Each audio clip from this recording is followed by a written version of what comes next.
कहानियों के माध्यम से समूचे विश्व को नई दिशा प्रदान करने वाले कहानी सम्राट मुंशी प्रेमचंद जी की कहानियों की श्रृंखला में आपका स्वागत है।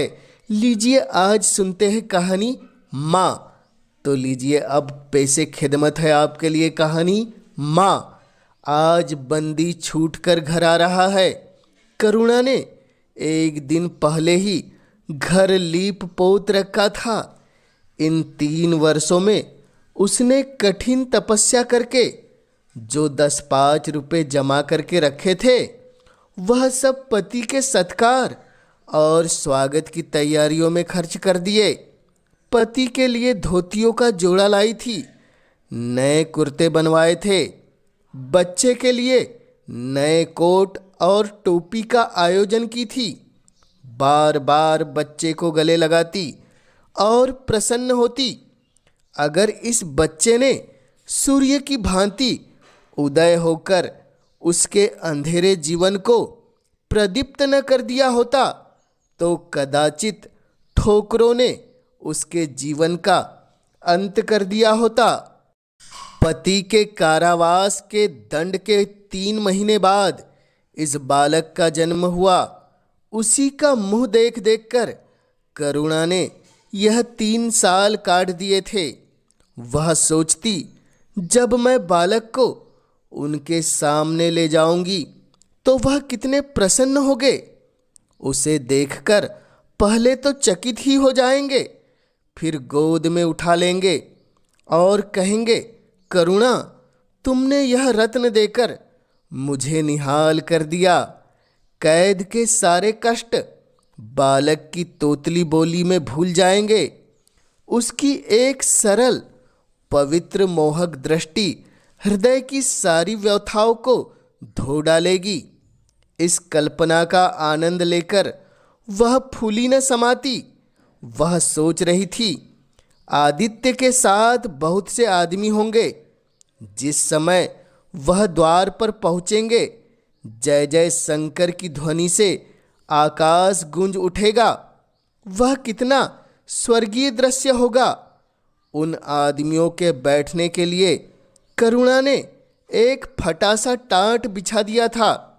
कुछ पान बना लिए थे और बार बार आशामय नेत्रों से द्वार की ओर ताकती थी। पति की वह सुदृढ़ उदार तेजपूर्ण मुद्रा बार बार आंखों में फिर आ जाती। उनकी वे बातें बार बार याद आती थी जो चलते समय उनके मुख से निकली थी। उनका वह धैर्य, वह आत्मबल जो पुलिस के प्रहारों के सामने भी अटल रहा था। वह मुस्कुराहट जो उस समय भी उनके अधरों पर खेल रही थी। वह आत्म अभिमान जो उस समय भी उनके मुख से टपक रहा था, क्या करुणा के हृदय से कभी विस्मृत हो सकता था? उनका स्मरण आते ही करुणा के निस्तेज मुख पर आत्मगौरव की लालिमा छा गई। यही वह आलंबन था जिनके इन 3 वर्षों की घोर यातनाओं में भी उसके हृदय को आश्वासन दिया था। कितनी ही रातें फांकों से गुजरी, बहुधा घर में दीपक जलाने की नौबत भी न आती थी, पर दीनता के आंसू कभी उसकी आंखों से न गिरे। आज उन सारी विपत्तियों का अंत हो जाएगा। पति के प्रगाढ़ आलिंगन में वह सब कुछ हंसकर झेल लेगी। वह अनंत निधि पाकर फिर उसे कोई अभिलाषा न रहेगी।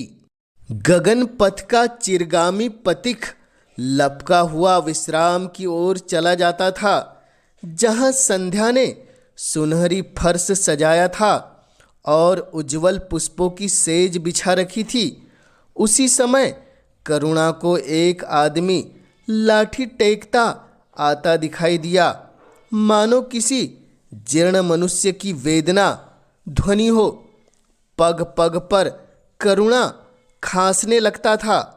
उसका सिर झुका हुआ था। करुणा उसका चेहरा न देख सकती थी, लेकिन चाल ढाल से कोई बूढ़ा आदमी मालूम होता था।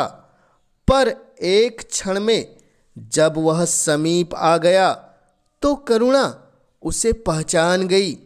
वह उसका प्यारा पति ही था, किंतु शोक उसकी सूरत कितनी बदल गई थी। वह जवानी, वह तेज, वह चपलता, वह सुगठन सब प्रस्थान कर चुका था। केवल हड्डियों का एक ढांचा रह गया था। न कोई संगी, न कोई साथी, न यार, न दोस्त। करुणा उसे पहचानते ही बाहर निकल आई, पर आलिंगन की कामना हृदय में दबकर रह गई। सारे मंसूबे धूल में मिल गए। सारा मनोल्लास आंसुओं के प्रवाह में बह गया और विलीन हो गया। आदित्य ने घर में कदम रखते ही मुस्कुराकर करुणा को देखा, पर उस मुस्कान में वेदना का एक संसार भरा हुआ था। करुणा ऐसी शिथिल हो गई मानो हृदय का स्पंदन रुक गया हो। वह फटी हुई आंखों से स्वामी की ओर टकटकी बांधे खड़ी थी, मानो उसे अपनी आंखों पर अब भी विश्वास न आता हो। स्वागत या दुख का एक शब्द भी उसके मुंह से न निकला। बालक भी उसकी गोद में बैठा हुआ सहमी आंखों से इस कंकाल को देख रहा था और माता की गोद में चिपटा जाता था। आखिर उसने कातर स्वर में कहा, यह तुम्हारी क्या दशा है? बिल्कुल पहचाने नहीं जाते। आदित्य ने उसकी चिंता को शांत करने के लिए मुस्कुराने की चेष्टा करके कहा, कुछ नहीं, जरा दुबला हो गया हूँ। तुम्हारे हाथों का भोजन पाकर फिर स्वस्थ हो जाऊंगा। करुणा बोली, छी, सूख कर काटा हो गए। क्या वहाँ भरपेट भोजन भी नहीं मिलता? तुम कहते थे राजनैतिक आदमियों के साथ बड़ा अच्छा व्यवहार किया जाता है, और वह तुम्हारे साथी क्या हो गया जो तुम्हें आठों पहर घेरे रहते थे और तुम्हारे पसीने की जगह खून बहाने को तैयार थे? आदित्य की त्योरियों पर बल पड़ गए। वह बोला, यह बड़ा ही कटु अनुभव है करुणा। मुझे न मालूम था कि मेरे कैद होते ही लोग मेरी ओर से यूं आंखें फेर लेंगे, कोई बात भी न पूछेगा। राष्ट्र के नाम पर मिटने वालों का यही पुरस्कार है। यह मुझे नहीं मालूम था।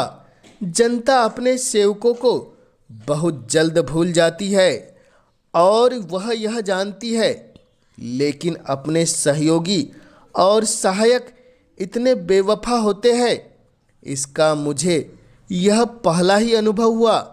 लेकिन मुझे किसी से शिकायत नहीं। सेवा स्वयं अपना पुरस्कार है।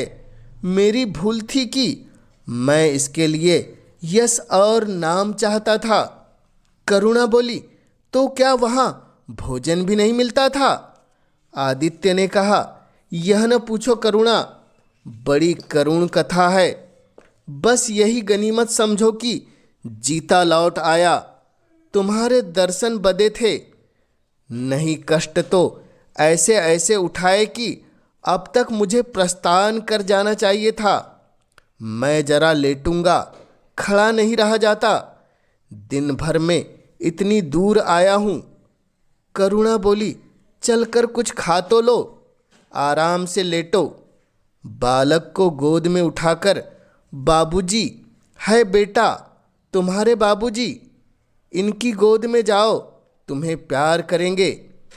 आदित्य ने आंसू भरी आंखों से बालक को देखा और उनका एक एक रोम उनका तिरस्कार करने लगा। अपनी जीर्ण दशा पर उन्हें कभी इतना दुख न हुआ था। ईश्वर की असीम दया से यदि उनकी दशा संभल जाती तो वह फिर कभी राष्ट्रीय आंदोलन के समीप न जाते। इस फूल जैसे बच्चे को संसार में लाकर दरिद्रता और दीनता की आग में झोंकने का उन्हें क्या अधिकार था? वह अब लक्ष्मी की उपासना करेंगे और अपना क्षुद्र जीवन बच्चे के लालन पालन के लिए अर्पित कर देंगे। उन्हें उस समय ऐसा ज्ञान हुआ कि बालक उन्हें अपेक्षा की दृष्टि से देख रहा है, मानो कह रहा है, मेरे साथ आपने कौन सा कर्तव्य का पालन किया। उनकी सारी कामना, सारा प्यार बालक को हृदय से लगा लेने के लिए अधीर हो उठा, पर हाथ फैला न सके, हाथों में शक्ति ही नहीं थी। करुणा बालक को लिए हुए उठी और थाली में कुछ भोजन निकाल कर लाई। आदित्य ने क्षुधापूर्ण नेत्रों से थाली की ओर देखा, मानो आज बहुत दिनों के बाद कोई खाने की चीज सामने आई है। जानता था कि कई दिनों के उपवास के बाद और आरोग्य की इस गई गुजरी दशा में उसे जबान को काबू में रखना चाहिए, पर सब्र न रख सका। थाली पर टूट पड़ा और देखते देखते थाली साफ कर दी। करुणा संशय हो गई। उसने दोबारा किसी चीज के लिए न पूछा, थाली उठाकर चली गई। पर उसका दिल कह रहा था, इतना तो यह कभी न खाते थे। करुणा बच्चे को कुछ खिला रही थी कि एकाएक कानों में आवाज आई, करुणा। करुणा ने आकर पूछा, क्या तुमने मुझे पुकारा है? आदित्य का चेहरा पीला पड़ गया था और सांस जोर जोर से चल रही थी। हाथों के सहारे वहीं टाट पर लेट गए थे। करुणा उनकी यह हालत देखकर घबरा गई। बोली, जाकर किसी वैद्य को बुला लाऊं? आदित्य ने हाथ के इशारे से उसे मना करके कहा, व्यर्थ है करुणा, अब तुमसे छिपाना व्यर्थ है। मुझे सील हो गया है, कई बार मरते मरते बच गया हूँ। तुम लोगों के दर्शन बदे थे, इसलिए प्राण न निकलते थे। देखो प्रिय, रो मत। करुणा ने सिसकियों को दबाते हुए कहा, मैं वैद्य जी को लेकर अभी आती हूँ। आदित्य ने फिर सिर हिलाया, नहीं करुणा, केवल मेरे पास बैठी रहो, अब किसी से कोई आशा नहीं है। डॉक्टरों ने जवाब दे दिया है। मुझे तो यही आश्चर्य है कि यहाँ पहुँच कैसे गया। न जाने कौन सी देवी शक्ति मुझे वहाँ से खींच लाई। कदाचित यह इसे बुझते हुए दीपक की अंतिम झलक थी। आह, मैंने तुम्हारे साथ बड़ा अन्याय किया, इसका मुझे हमेशा दुख रहेगा। मैं तुम्हें कोई आराम न दे सका, तुम्हारे लिए कुछ न कर सका, केवल सोहाग का दाग लगाकर और एक बालक के पालन का भार छोड़कर चला जा रहा हूँ। आह, करुणा ने हृदय को दृढ़ करके कहा, तुम्हें कहीं दर्द तो नहीं हो रहा है? आग बना लाऊं, कुछ बताते क्यों नहीं? आदित्य ने करवट बदलकर कहा, कुछ करने की जरूरत नहीं है प्रिय, कहीं दर्द नहीं है, बस ऐसा मालूम हो रहा है कि दिल बैठा जाता है, जैसे पानी में डूबा जाता हूँ। जीवन की लीला समाप्त हो रही है। दीपक को बुझते हुए देख रहा हूँ, कह नहीं सकता कब आवाज़ बंद हो जाए। जो कुछ कहना है वह कह डालना चाहता हूँ। क्या वह लालसा ले जाऊँ? मेरे एक प्रश्न का जवाब दोगी जो मैं तुमसे पूछूं? करुणा के मन में सारी दुर्बलता, सारा शोक, सारी वेदना मानो लुप्त हो गई और उनकी जगह उस आत्मबल का उदय हुआ जो मृत्यु पर हंसता है और विपत्ति के सांपों से खेलता है। रत्न जटिल मखमली म्यान में जैसे तेज तलवार छिपी रहती है, जल के कोमल प्रवाह में जैसे असीम शक्ति छिपी रहती है, वैसे ही रमणी का कोमल हृदय साहस और धैर्य को अपने गोद में छिपाए रहता है। क्रोध जैसे तलवार को बाहर खींच लेता है, विज्ञान जैसे जल शक्ति का उद्घाटन कर लेता है, वैसे ही प्रेम रमणी के साहस और धैर्य को प्रदीप्त कर देता है। करुणा ने पति के सिर पर हाथ रखते हुए कहा, पूछते क्यों नहीं प्यारे? आदित्य ने करुणा के हाथों के कोमल स्पर्श का अनुभव करते हुए कहा, तुम्हारे विचार में मेरा जीवन कैसा था? बधाई के योग्य? देखो, तुमने मुझसे कभी पर्दा नहीं रखा। इस समय भी स्पष्ट ही कहना, तुम्हारे विचार में मुझे अपने जीवन पर हंसना चाहिए या रोना चाहिए? करुणा ने उल्लास के साथ कहा, यह प्रश्न क्यों करते हो प्रियतम? क्या मैंने तुम्हारी कभी अपेक्षा की है? तुम्हारा जीवन देवताओं का सा जीवन था, निस्वार्थ, निर्लिप्त और आदर्श। विघ्न बाधाओं से तंग आकर मैंने तुम्हें कितनी ही बार संसार की ओर खींचने की चेष्टा की है, पर उस समय भी मैं मन में जानती थी कि मैं तुम्हें ऊंचे आसन से गिरा रही हूँ। अगर तुम माया मोह में फंसे होते, कदाचित मेरे मन को अधिक संतोष होता, लेकिन मेरी आत्मा को वह गर्व और उल्लास न होता जो इस समय हो रहा है। मैं अगर किसी को बड़े से बड़ा आशीर्वाद दे सकती हूँ तो वह यही होगा कि उसका जीवन तुम्हारे जैसा हो। यह कहते कहते करुणा का आभाहीन मुखमंडल ज्योतिर्मय हो गया, मानो उसकी आत्मा दिव्य हो गई हो। आदित्य ने सवर्ग नेत्रों से करुणा को देखकर कहा, बस अब मुझे संतोष हो गया करुणा। इस बच्चे की ओर से मुझे कोई शंका नहीं है। मैं उसे इससे अधिक कुशल हाथों में नहीं छोड़ सकता। मुझे विश्वास है कि जीवन का यह ऊंचा और पवित्र आदर्श सदैव तुम्हारे सामने रहेगा। अब मैं मरने को तैयार हूँ। 7 वर्ष बीत गए। बालक प्रकाश अब 10 साल का रूपवान, बलिष्ठ, प्रसन्न मुख कुमार था। बला का तेज, साहसी और मनस्वी। भय तो उसे छू भी नहीं गया था। करुणा का संतप्त हृदय उसे देखकर शीतल हो जाता।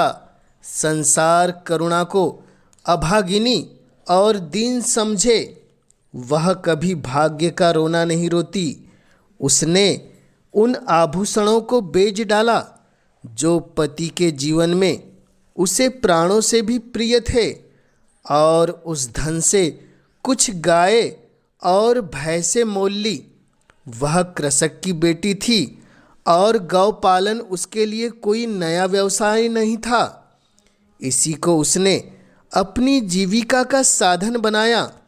विशुद्ध दूध कहाँ मैस्कर होता है, सब दूध हाथों हाथ बिक जाता। करुणा को पहर रात से पहर रात तक काम में लगा रहना पड़ता, पर वह प्रसन्न थी। उसके मुख पर निराशा या दीनता की छाया नहीं, संकल्प और साहस का तेज है। उसके एक एक अंग से आत्म गौरव की ज्योति सी निकल रही है। आँखों में एक दिव्य प्रकाश है, गंभीर, अथाह और असीम। सारी वेदनाएं, वैधव्य का शोक और विधय का निर्दयी प्रहार उन सब प्रकाश की गहराई में विलीन हो गया है। प्रकाश पर वह जान देती है। उसका आनंद, उसकी अभिलाषा, उसका संसार, उसका स्वर्ग सब प्रकाश पर न्यौछावर है।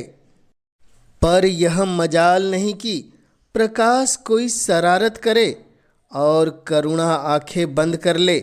नहीं, वह उसके चरित्र की बड़ी कठोरता से देखभाल करती है। वह प्रकाश की माँ ही नहीं, माँ बाप दोनों हैं। उसके पुत्र स्नेह में माता की ममता के साथ पिता की कठोरता भी मिली हुई है। पति के अंतिम शब्द अभी तक उसके कानों में गूंज रहे हैं। वह आत्म उल्लास जो उनके चेहरे पर झलकने लगा था, वह गौरवमयी लाली जो उनकी आंखों में छा गई थी, अभी तक उसके आंखों में फिर रही है। निरंतर पति चिंतन ने आदित्य को उसकी आंखों में प्रत्यक्ष कर दिया है। वह सदैव उनकी उपस्थिति का अनुभव किया करती है। उसे ऐसा जान पड़ता है कि आदित्य की आत्मा सदैव उसकी रक्षा करती रहती है। उसकी यही हार्दिक अभिलाषा है कि प्रकाश जवान होकर पिता का पदगामी हो। संध्या हो गई थी। एक भिखारिन द्वार पर आकर भीख मांगने लगी। करुणा उस समय गौओं को सानी दे रही थी।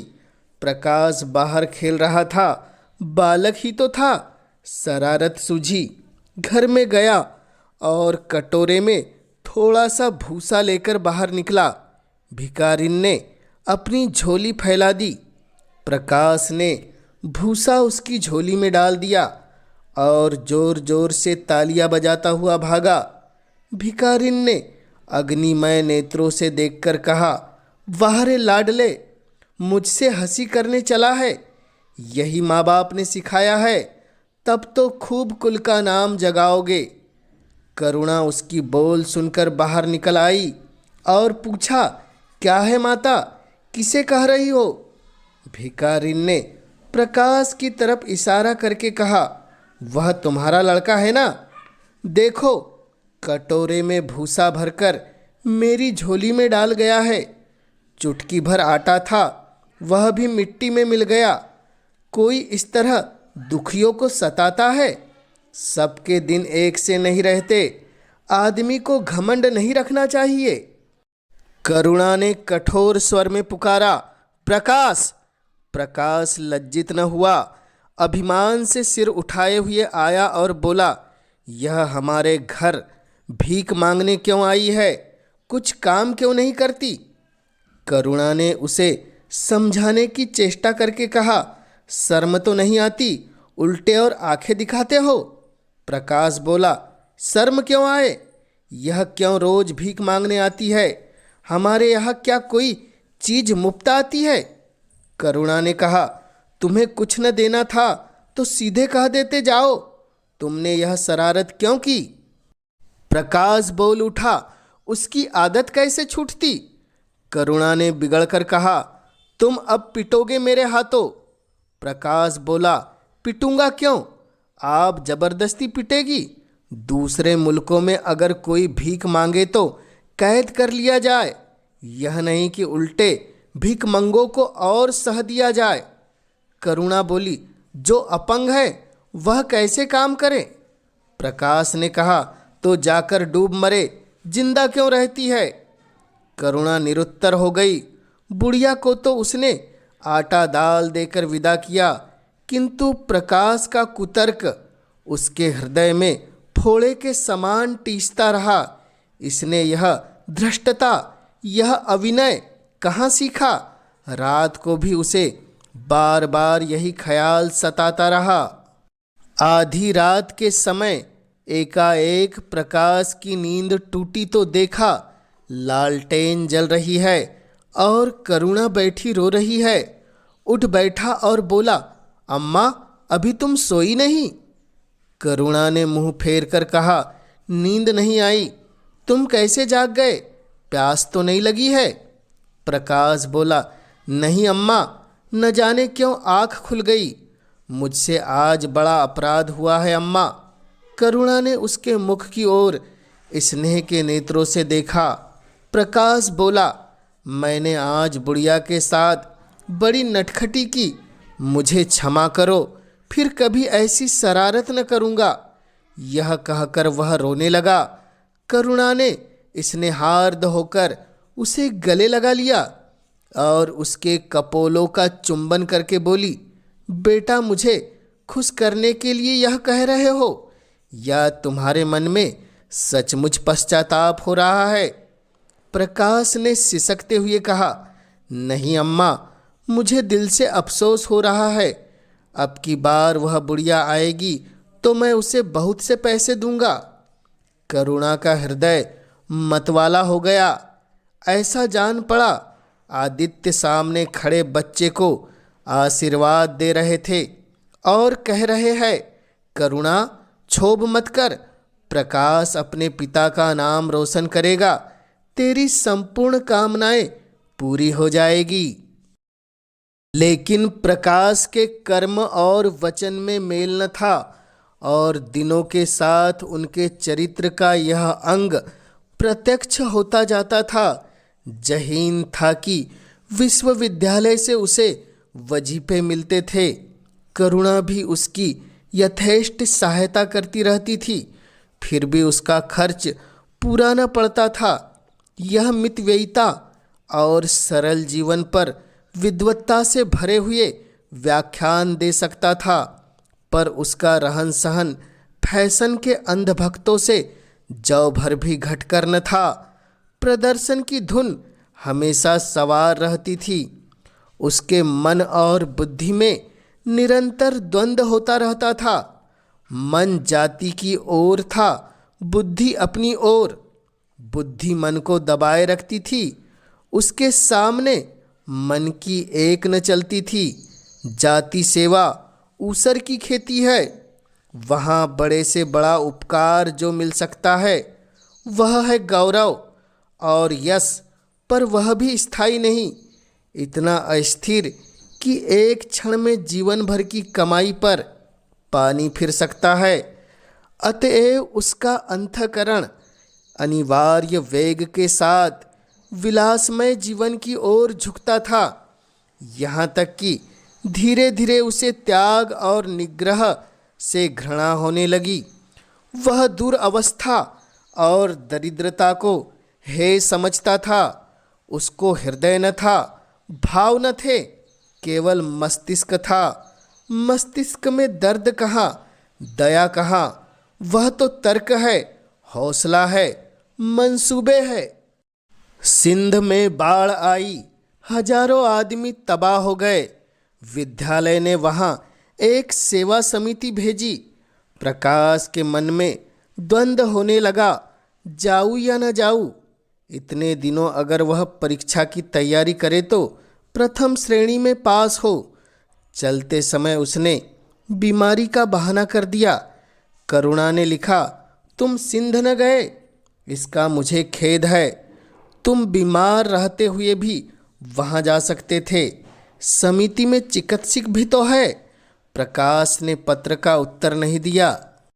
उड़ीसा में अकाल पड़ा, प्रजा मक्खियों की तरह मरने लगी। कांग्रेस ने पीड़ितों के लिए मिशन तैयार किया। उन्हीं दिनों विद्यालय ने इतिहास के छात्रों को ऐतिहासिक खोज के लिए लंका भेजने का निश्चय किया। करुणा ने प्रकाश को लिखा, तुम उड़ीसा जाओ, किंतु प्रकाश लंका जाने को लालायित था। वह कई दिन इसी दुविधा में रहा। अंत को सिलोन ने उड़ीसा पर विजय पाई। करुणा ने अब की उसे कुछ न लिखा, चुपचाप रोती रही। सिलोन से लौटकर प्रकाश छुट्टियों में घर गया। करुणा उससे खींची खींची रही। प्रकाश के मन में लज्जितता के भाव आए और उसने संकल्प किया कि अब की कोई अवसर आया तो अम्मा को अवश्य प्रसन्न करूँगा। यह निश्चय करके वह विद्यालय लौटा, लेकिन यहाँ आते ही फिर परीक्षा की फिक्र सवार हो गई। यहाँ तक कि परीक्षा के दिन आ गए, मगर इम्तिहान से फुर्सत पाकर भी प्रकाश घर न गया। विद्यालय के एक अध्यापक कश्मीर सैर करने जा रहे थे। प्रकाश उन्हीं के साथ कश्मीर चल पड़ा। जब परीक्षा फल निकले और प्रकाश प्रथम आया, तब उसे घर की याद आई। उसने तुरंत करुणा को पत्र लिखा और अपने आने की सूचना दी। माता को प्रसन्न करने के लिए उसने 2-4 शब्द जाति सेवा के विषय में भी लिखे। अब मैं आपकी आज्ञा का पालन करने को तैयार हूँ। मैंने शिक्षा संबंधी कार्य करने का निश्चय किया है। इसी विचार से मैंने यह विशिष्ट स्थान प्राप्त किया है। हमारे नेता भी तो विद्यालयों के आचार्य ही का सम्मान करते हैं। अभी तक इन उपाधियों के मोह से मुक्त नहीं हुए हैं। यदि यह उपाधि लेकर वास्तव में मैंने अपने सेवा मार्ग से एक बाधा हटा दी है, हमारे नेता भी योग्यता, सदुत्साह, लगन का उतना सम्मान नहीं करते जितना उपाधियों का। अब सब मेरी इज्जत करेंगे और जिम्मेदारी का काम सौंपेंगे जो पहले मांगे भी तो न मिलता। करुणा की आस फिर बंधी। विद्यालय खुलते ही प्रकाश के नाम रजिस्ट्री का पत्र पहुंचा।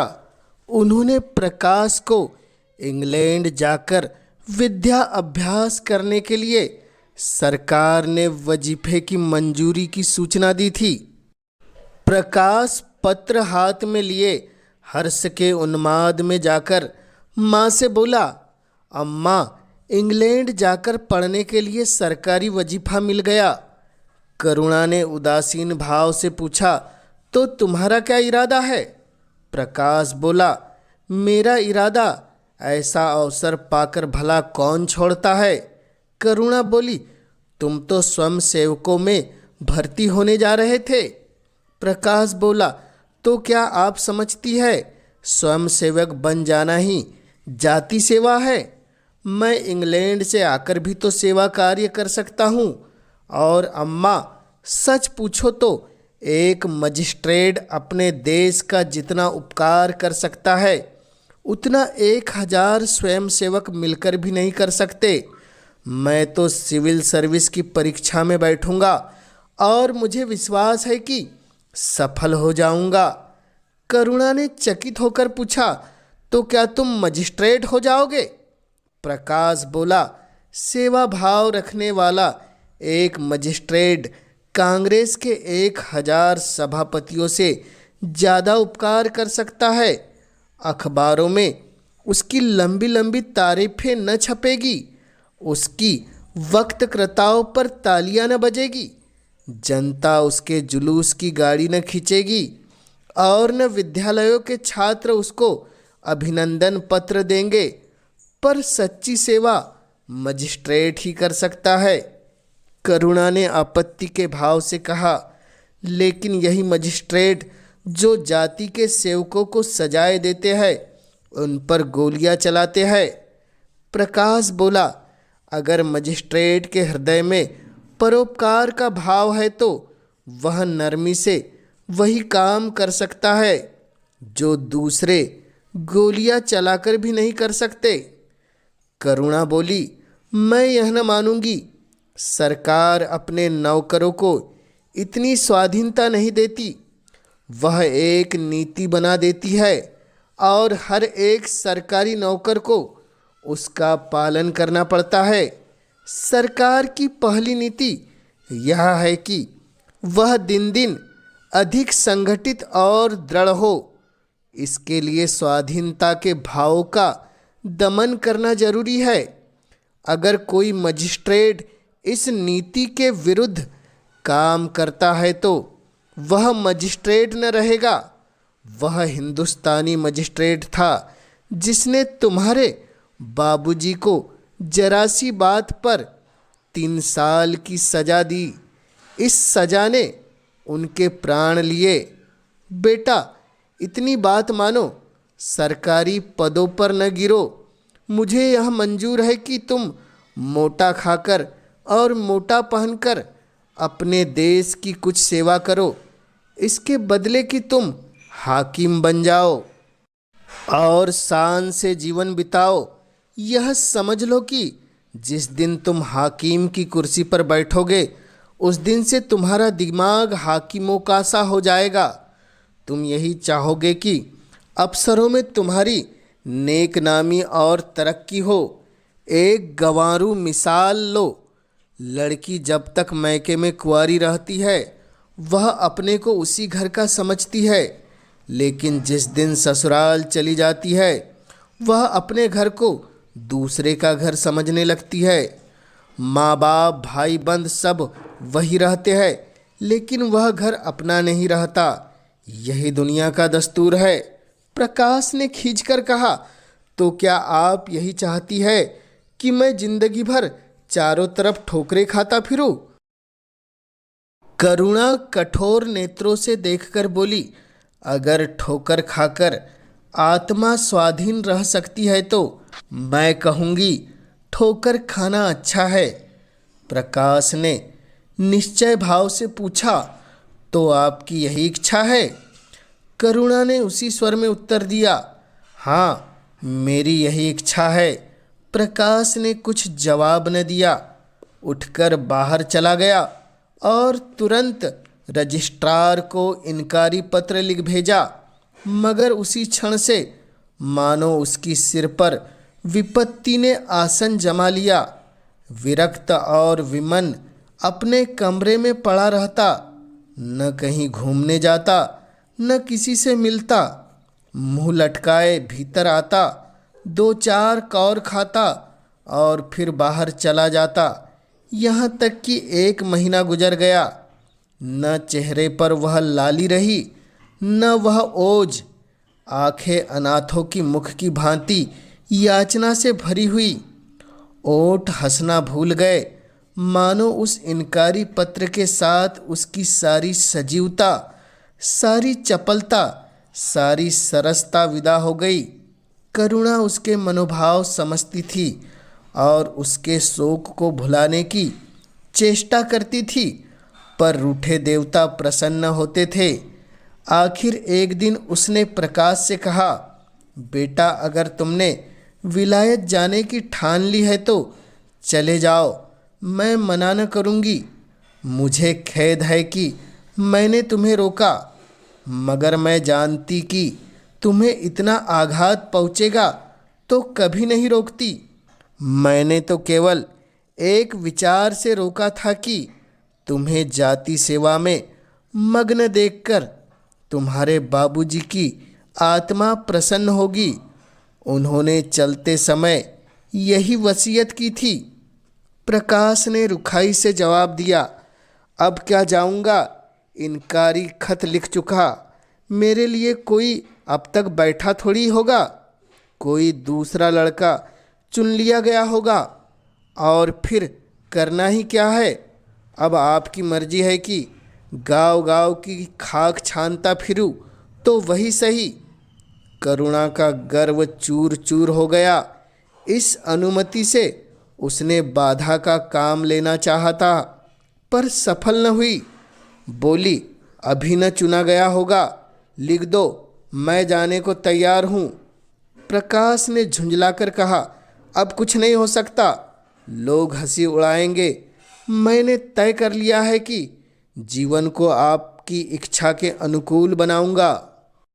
करुणा बोली, तुमने अगर शुद्ध मन से यह इरादा किया होता तो यूं न रहते। तुम मुझसे सत्याग्रह कर रहे हो।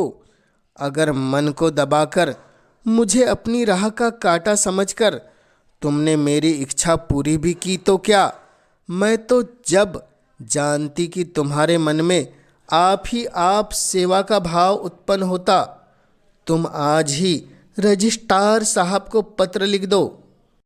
प्रकाश ने कहा, अब नहीं लिख सकता, तो इसी शोक में तुम बैठे रहोगे, लाचारी है। करुणा ने कुछ और न कहा।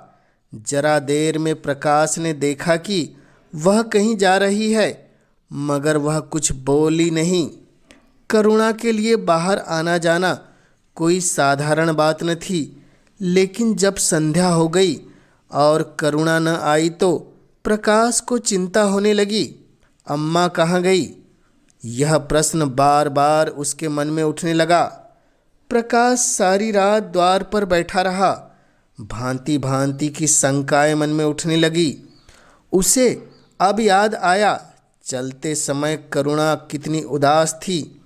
उसकी आंखें कितनी लाल थी, यह बातें प्रकाश को उस समय क्यों न नजर आई। वह क्या स्वार्थ में अंधा हो गया था। हाँ, अब प्रकाश को याद आया, माता ने साफ सुथरे कपड़े पहने थे, उसके हाथ में छतरी भी थी। तो क्या वह कहीं बहुत दूर गई है? किससे पूछे? अनिष्ट के भय से प्रकाश रोने लगा। श्रावण की अंधेरी भयानक रात थी। आकाश में श्याम मेघमालाएं भीषण स्वप्न की भांति छाई हुई थी।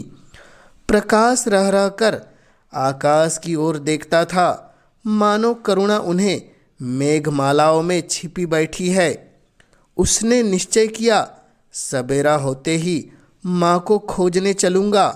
और अगर किसी ने द्वार खटखटाया, प्रकाश ने दौड़कर खोला तो देखा करुणा खड़ी है। उसका मुखमंडल इतना खोया हुआ, इतना करुण था, जैसे आज ही उसका सुहाग उड़ गया है, जैसे अब संसार में उसके लिए कुछ नहीं रहा, जैसे वह नदी के किनारे खड़ी अपनी लदी हुई नाव को डूबती देख रही है और कुछ कर नहीं सकती। प्रकाश ने अधीर होकर पूछा, अम्मा कहाँ चली गई थी? बहुत देर लगाई। करुणा ने भूमि की ओर ताकते हुए जवाब दिया, एक काम से गई थी, देर हो गई। यह कहते हुए उसने प्रकाश के सामने एक बंद लिफाफा फेंक दिया। प्रकाश ने उत्सुक होकर लिफाफा उठा लिया। ऊपर ही विद्यालय की मुहर थी। तुरंत ही लिफाफा खोलकर पढ़ने लगा। हल्की सी लालिमा चेहरे पर दौड़ गई। पूछा, यह तुम्हें कहाँ मिल गया अम्मा? करुणा बोली, तुम्हारे रजिस्ट्रार के पास से लाई हूँ। क्या तुम वहाँ चली गई थी? और क्या करती, कल तो गाड़ी का समय न था, मोटर ले ली थी। प्रकाश एक क्षण तक मौन खड़ा रहा, फिर कुंठित स्वर में बोला, जब तुम्हारी इच्छा नहीं है तो क्यों मुझे भेज रही हो? करुणा ने विरक्त भाव से कहा, इसलिए कि तुम्हारी जाने की इच्छा है। तुम्हारा यह मलिन वेश नहीं देखा जाता। अपने जीवन के 20 वर्ष तुम्हारी हित कामना पर अर्पित कर दिए। अब तुम्हारी महत्वाकांक्षा की हत्या नहीं कर सकती। तुम्हारी यात्रा सफल हो, यही मेरी हार्दिक अभिलाषा है। करुणा का कंठ रुंध गया और कुछ न कह सकी। प्रकाश उसी दिन से यात्रा की तैयारियां करने लगा। करुणा के पास जो कुछ था वह सब खर्च हो गया। कुछ ऋण भी लेना पड़ा। नए सूट बने, सूटकेस लिए गए। प्रकाश अपनी धुन में मस्त था। कभी किसी चीज की फरमाइश लेकर आता, कभी किसी चीज की। करुणा इस एक सप्ताह में कितनी दुर्बल हो गई है। उसके बालों पर कितनी सफ़ेदी आ गई है, चेहरे पर कितनी झुर्रियाँ पड़ गई है, यह उसे कुछ नज़र न आता। उसकी आँखों में इंग्लैंड के दृश्य समाये हुए थे। महत्वाकांक्षा आँखों पर पर्दा डाल देती है। प्रस्थान का दिन आया। आज कई दिन के बाद धूप निकली थी। करुणा स्वामी के पुराने कपड़ों को बाहर निकाल रही थी। उनकी गाढ़े की चादरें, खद्दर के कुर्ते पाजामे और लिहाफ अभी तक संदूक में सिंचित थे। प्रतिवर्ष वे धूप में सुखाए जाते और झाड़ पोंछ कर रख दिए जाते थे। करुणा ने आज फिर उन कपड़ों को निकाला, मगर सुखाकर रखने के लिए नहीं, गरीबों को बांट देने के लिए। वह आज पति से नाराज है। वह लुटिया डोर और घड़ी जो आदित्य की चिर संगिनी थी और जिनकी आज 20 वर्ष से करुणा ने उपासना की थी, आज निकालकर आंगन में फेंक दी गई। वह झोली जो बरसों आदित्य के कंधों पर आरूढ़ रह चुकी थी, आज कूड़े में डाल दी गई। वह चित्र जिसके सामने आज 20 वर्ष से करुणा सिर झुकाती थी, आज बड़ी निर्दयता से भूमि पर डाल दिया गया। पति का कोई स्मृति चिन्ह वह अब अपने घर में नहीं रखना चाहती। उसका अंतःकरण शोक और निराशा से विदीर्ण हो गया और पति के सिवा वह किस पर क्रोध उतारे? कौन उसका अपना है? वह किसे अपना व्यथा और अपना दुख बतलाए?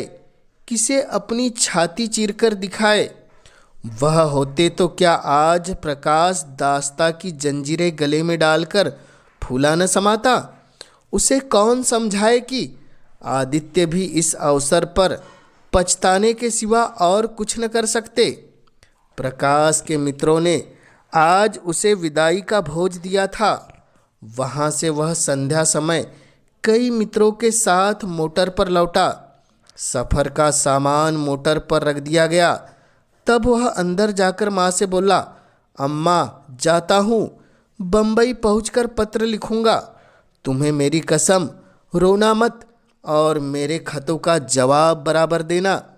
जैसे किसी लाश को बाहर निकालते समय संबंधियों का धैर्य छूट जाता है, रुके हुए आंसू निकल पड़ते हैं और शोक की तरंगें उठने लगती है, वही दशा करुणा की हुई। कलेजे में एक हाहाकार हुआ जिसने उसकी दुर्बल आत्मा के एक एक अणु को कपा दिया। मालूम हुआ पाँव पानी में फिसल गया है और मैं लहरों में बही जा रही हूँ।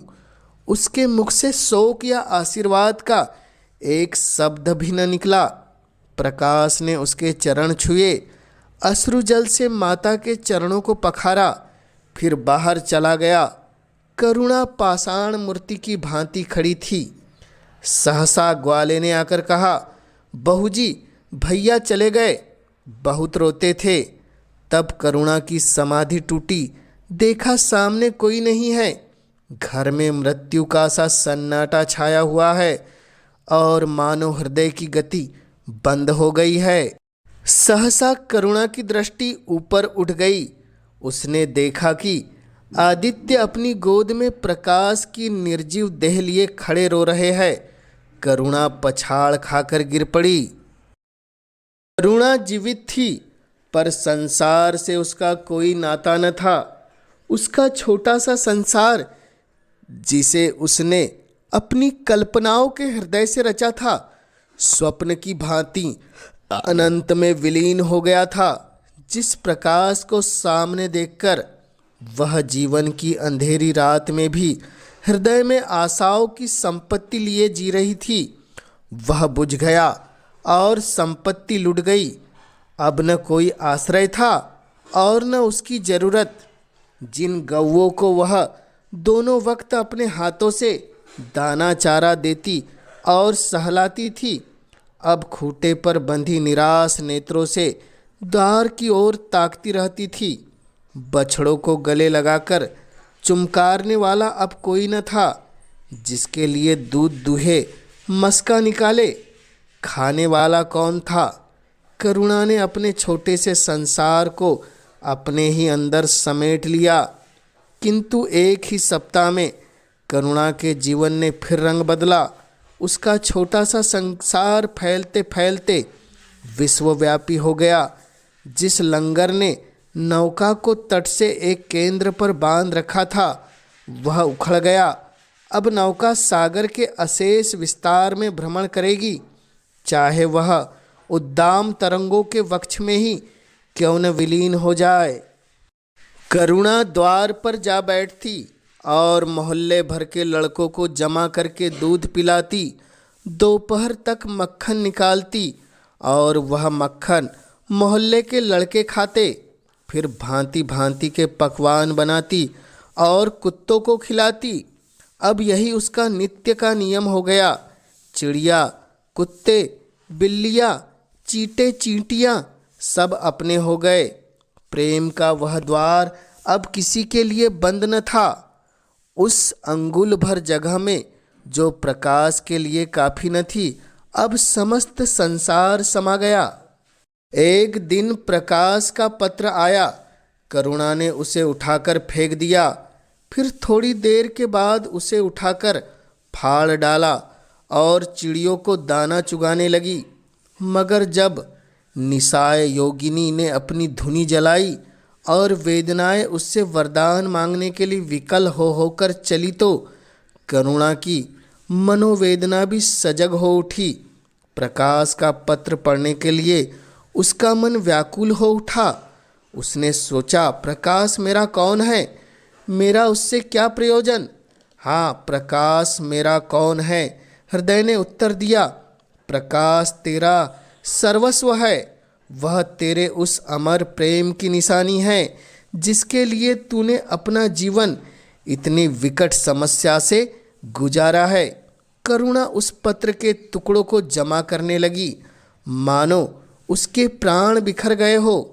एक एक टुकड़ा उसे अपने खोए हुए प्रेम का एक एक पद चिन्ह सा मालूम होता था।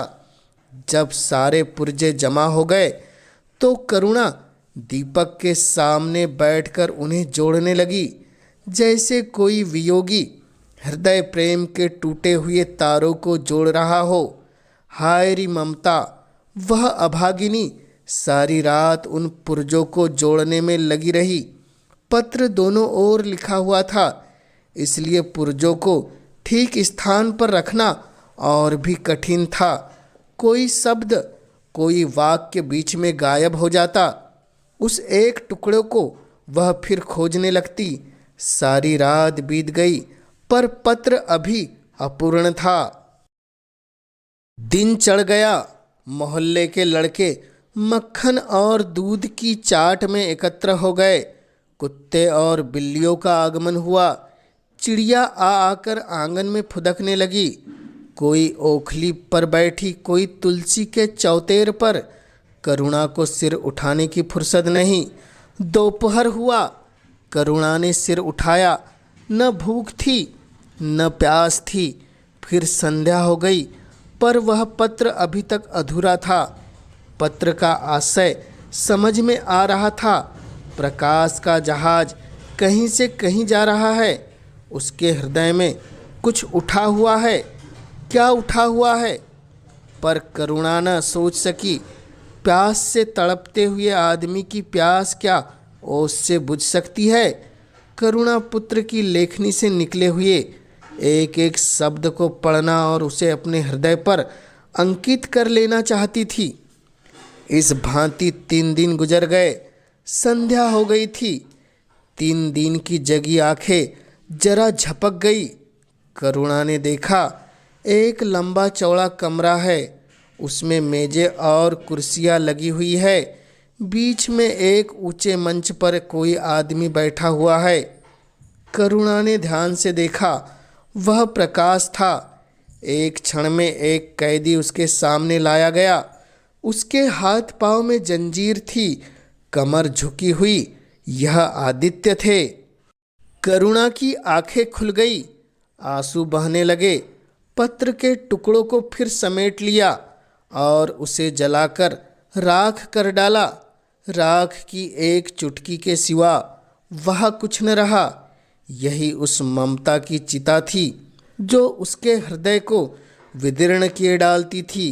इसी एक चुटकी राख में उसका गुड़ियों वाला बचपन, उसका संतृप्त यौवन और उसका तृष्णामय वैधव्य सब समा गया। प्रातःकाल लोगों ने देखा तो पंछी पिंजरे से उड़ चुका था। आदित्य का चित्र अब भी उसके हृदय से चिपका हुआ था। वह भग्न हृदय पति की स्नेह स्मृति में विश्राम कर रहा था और प्रकाश का जहाज यूरोप की ओर चला जा रहा था। यूरोप की ओर चला जा रहा था। यह कहानी आपको कैसी लगी? कमेंट्स के माध्यम से हमें ज़रूर बतलाएं और जन जन तक हिंदी साहित्य की गाथा को पहुंचाने में अपना योगदान देने इस चैनल को अवश्य सब्सक्राइब कीजिए, ताकि आपके सहयोग से मैं हिंदी साहित्य की महान रचनाओं को जन जन तक पहुंचाने के लिए हमेशा उत्साहित रह सकूं। आप सभी श्रोताओं का पुनः इस चैनल से जुड़ने के लिए हृदय की गहराई से बहुत बहुत आभार।